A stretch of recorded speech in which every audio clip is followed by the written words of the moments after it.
지구상의 6개 대륙 중 가장 늦게 위기를 맞이한 중남미 지역에서도 한국에게 도움을 요청하고 있습니다.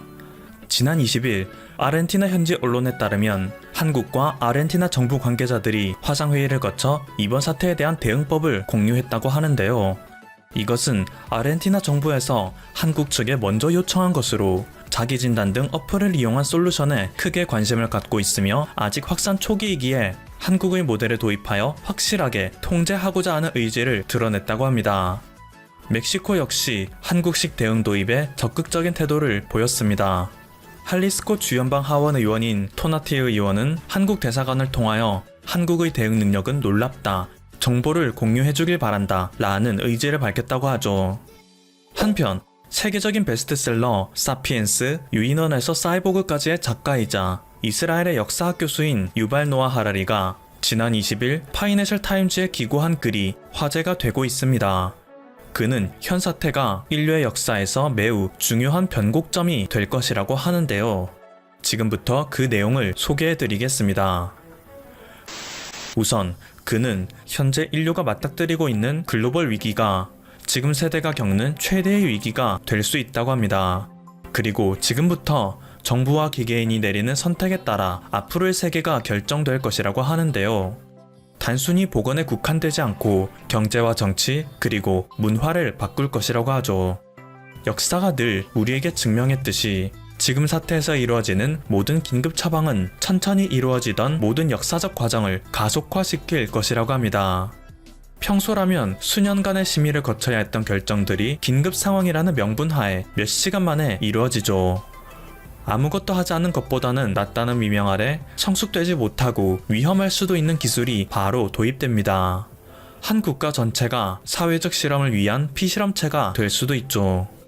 그리고 이러한 상황 속에서 인류는 두 가지 선택을 해야 합니다.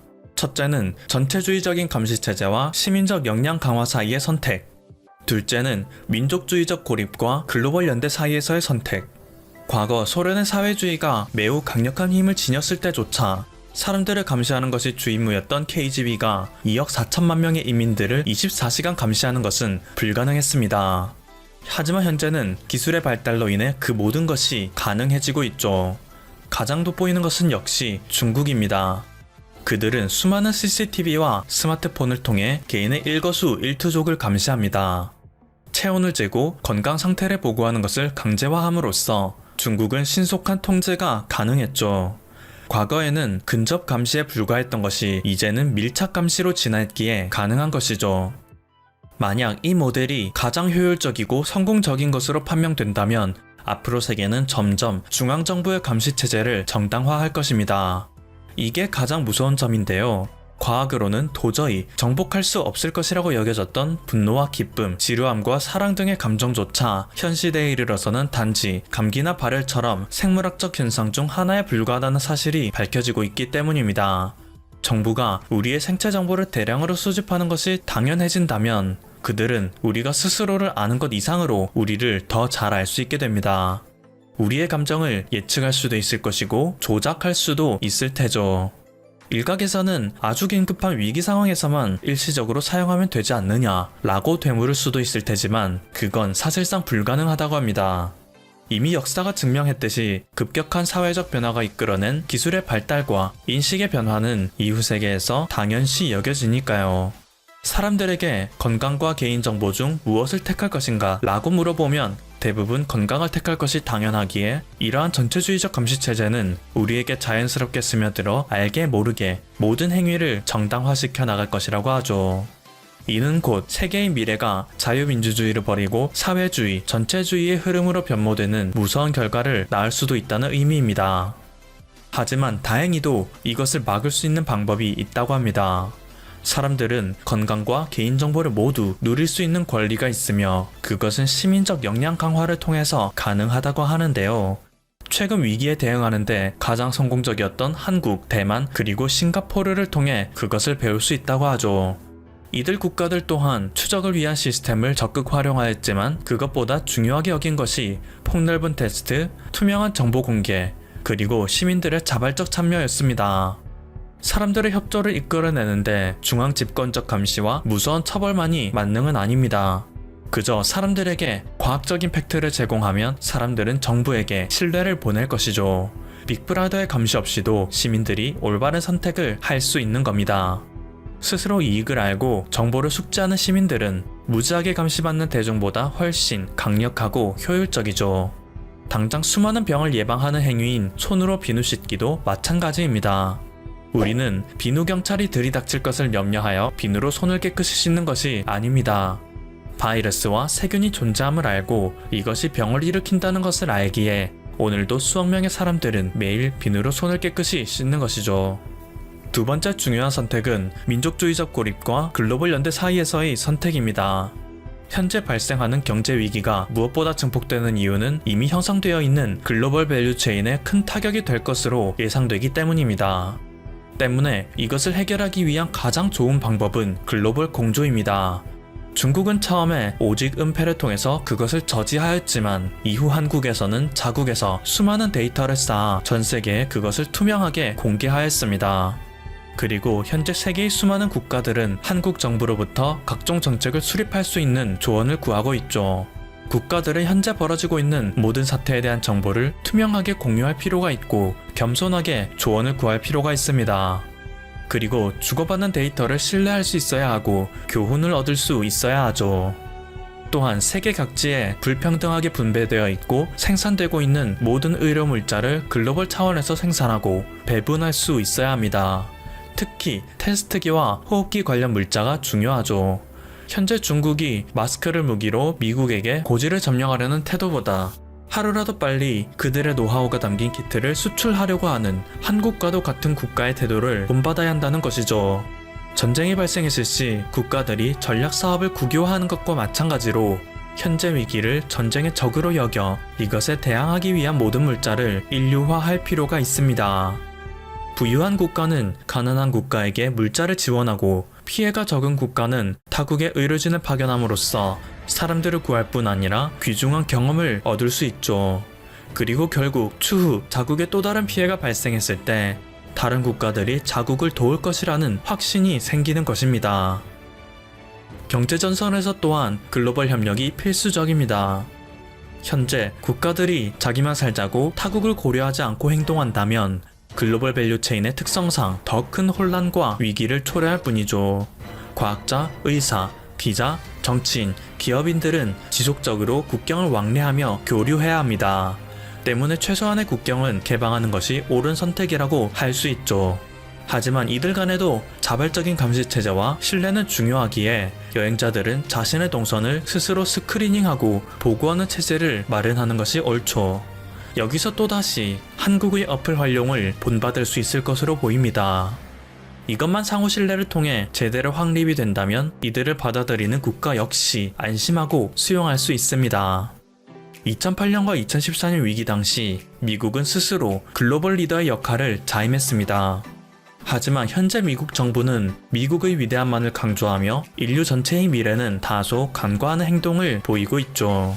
유럽발 입국 금지를 선언했을 때에도 그들과 한마디 상의도 하지 않았으며 백신을 개발하는 독일의 제약회사에는 10억 달러를 건네며 독점 계약을 시도했다는 정황이 포착되었습니다. 세계 1위 국가가 이렇게 독단적인 노선을 취해왔으니 최근 들어 글로벌 리더로서의 행동을 어느 정도 보여도 이를 따르는 국가들이 몇 없는 것이죠. 이번 위기는 인류를 분열시킬지 단합시킬지를 결정할 아주 중요한 위기이자 기회가 될 것으로 보입니다.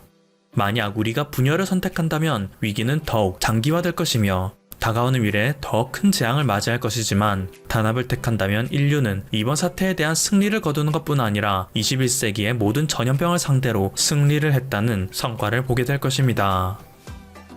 현재 중국에서는 자신들의 체제만이 이번 사태를 극복하는 데 유일한 해답이라고 이야기하고 있으며 자유민주주의는 이것에 큰 어려움과 한계를 느낄 것이라고 말합니다. 때문에 일각에서는 이 모든 것이 중국의 소행이라는 의견도 있으며 자유주의의 선봉에서 모범을 보여야 할 미국이 늑장 대응으로 인해 큰 피해를 보고 있는 현실을 비판하는데요. 대한민국은 뒤늦게 자유민주주의를 받아들여 그 성숙함이 덜하다는 선입견이 있었음에도 불구하고 최근 사태에 대해서는 그 어느 나라보다도 투명한 대응과 시민들의 자발적인 참여를 통해 자유진영에서도 얼마든지 효과적인 대응이 가능하다는 모범과 희망의 사례가 되고 있습니다. 지금까지 퍼플튜브였습니다. 여러분의 구독과 좋아요 그리고 알림 설정은 콘텐츠 제작에 큰 힘이 됩니다. 감사합니다. 한국산이 일본에 도착하자 일본 전체가 완전히 뒤집힌 상황. 세계 최강국마저 한국이 일본 이겼다 충격 발표. 한국의 코로나19 대처가 독일에서 호평을 받고 있는 가운데 국산 손소독제가 주목받고 있어 화장품 기업들의 관심이 요구된다. 코트라 프랑크푸르트 무역관이 발표한 독일 코로나19에 따른 손소독제 시장 동향에 따르면 독일은 향후 코로나19의 2, 3차 전염 대비를 위해 수출이 급성장할 가능성이 높은 것으로 나타났다. 독일 소비 및 미디어 분석기관 VUMA 2019 조사에 따르면 코로나19 사태 이후 매출액은 가파른 증가세를 보여 지난 3월에는 전년 동기 대비 8배인 751% 증가했다. 독일의 손소독제 주요 수입국을 살펴보면 벨기에가 가장 높고 뒤이어 네덜란드, 스위스, 폴란드, 오스트리아, 프랑스, 영국, 중국 등의 순이다. 한국의 경우 현재까지 손소독제 수입량은 적다. 그러나 한국의 코로나19 대처가 독일 언론에 크게 보도되면서 손소독제 등 관련 품목들의 좋은 진출 발판이 될 것으로 전망됐다. 또한 독일 진출 시 손소독제는 오프라인 매장뿐만 아니라 온라인을 통한 판매 등 멀티 유통이 필수라는 분석이다. 현재 독일에서 손소독제는 마트, 편의점, 생활용품점, 화장품 전문 매장 등에서 판매되고 있지만 코로나19 영향으로 온라인 플랫폼 등 전자상거래 시장에서도 큰 비중을 차지할 것으로 예상됐다. 코트라 관계자는 소비재 유통 전문가에 따르면 B2B 진출은 독일 기업의 진출로 어려운 상황이며 B2C를 염두에 두고 전략을 마련하는 것이 좋다며 전시회 참가 등을 통한 지속적인 제품 홍보가 유리하다고 조언했다.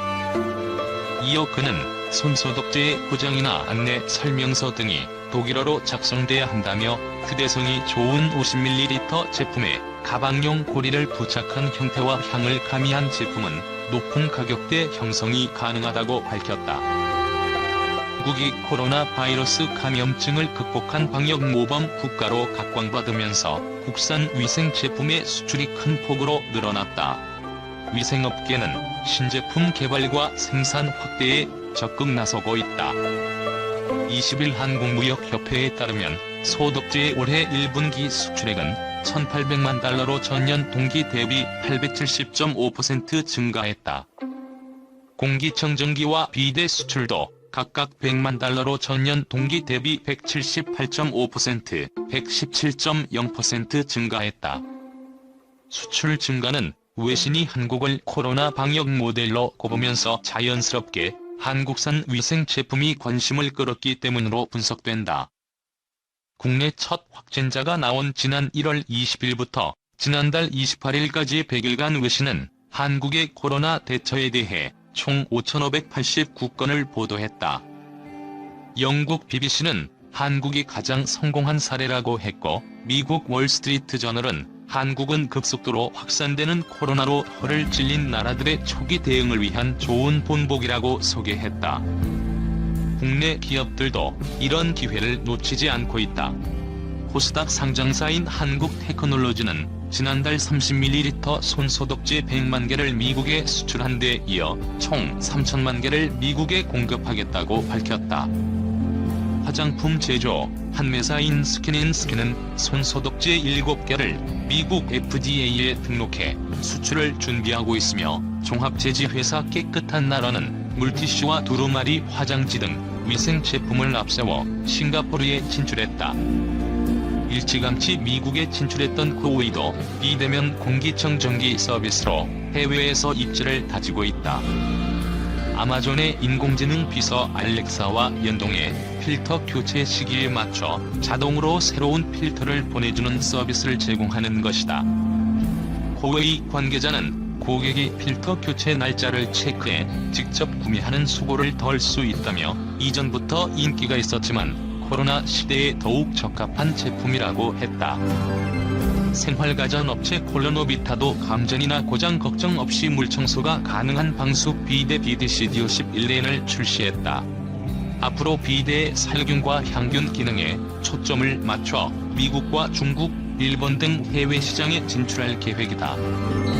문병기 한국무역협회 수석연구원은 코로나 확산에 따른 수요 위축에도 세계적으로 우수성을 인정받은 우리 제품의 수출이 유망해지고 있다며 위생에 대한 인식이 제고돼 위생 제품, 청정 가전에 대한 수출이 늘어날 전망이라고 했다. 한국산 알코올 손세정제를 일본 업체가 수입해 파는 과정에서 농도가 허위로 표시된 사실이 드러나 당국의 처분을 받았다. 손세정제는 신종 코로나 바이러스 감염증 확산 영향으로 일본에서 품귀 현상이 빚어지는 제품이어서 일본 언론은 이를 관심 있게 보도했다.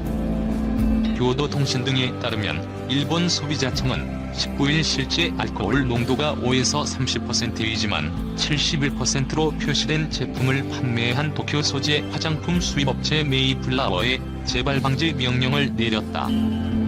이 업체는 물도 수건도 필요 없이 문지르는 방식의 세정, 젤이라고 홍보하면서 알코올 농도가 71%라고 라벨에 표시된 세정제를 판매했다. 그러나 일부 소비자가 표시된 농도의 이의를 제기하자 메이플라워는 제3기관에 분석을 의뢰해 실제 농도는 5에서 30%라는 답변을 받았다. 이 업체로부터 이 사실을 보고받은 소비자청은 경품 표시법 위반에 대해 재발 방지 명령을 내렸다. 메이플라워는 이 제품을 지난 3월 말쯤부터 6만 4천 개를 한국의 M사에서 라벨이 붙은 채로 수입해 판매했다며 3만 8천 개를 이미 회수했다고 밝혔다. 300ml들이 한 병의 일본 내 판매 가격은 1,500에서 4,000엔이었던 것으로 알려졌다.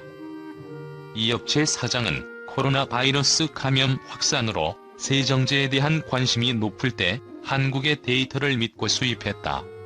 구매한 분들께 큰 폐를 끼쳐 사과드린다고 말했다고 교도통신은 전했다. 한편 일본에서는 코로나19로 수요가 급증한 알코올 소독 제품의 품귀 현상이 가시지 않고 있다. 이에 따라 일본 정부는 세정제와 알코올 농도가 높은 주류, 제균용 티슈 등의 사재기를 막기 위해 국민생활안전긴급조치법 시행령을 개정해 전매 행위를 처벌하는 방안을 검토 중이다. 가토 가스노부 후생노동상은 전날 기자회견에서 알코올 소독 제품을 사들여 고가에 다시 파는 사례가 끊이지 않고 있다며 경제활동이 재개되면 수요가 한층 증가할 것으로 보여 대책을 마련 중이라고 말했다.